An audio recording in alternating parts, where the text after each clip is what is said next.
ni masuk video nanti bayangkan kan. Takoyaki.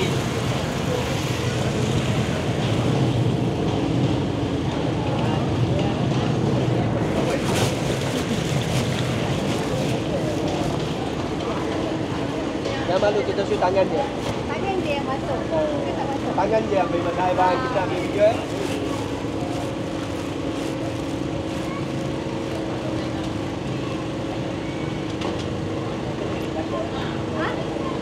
Boleh dia kalau nak kita cakap. So kalau semua ada pieces. Tengok sikit. Ada mikir. Kita punya special dekat sini, kita punya takoyaki ni dia garing dan rangup, crispy and crunchy. So itu beza kita punya takoyaki dengan the others lah.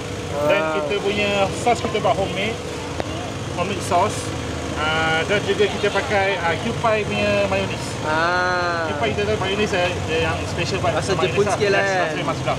So kita pakai bahan premium lah untuk kita jadikan kita punya takoyaki. So kat sini kita akan bagi test lah dekat Abang Akad. Nanti kita boleh tahu lah macam mana rasa dia. Boleh Okey, boleh. Alright. Terima kasih bang.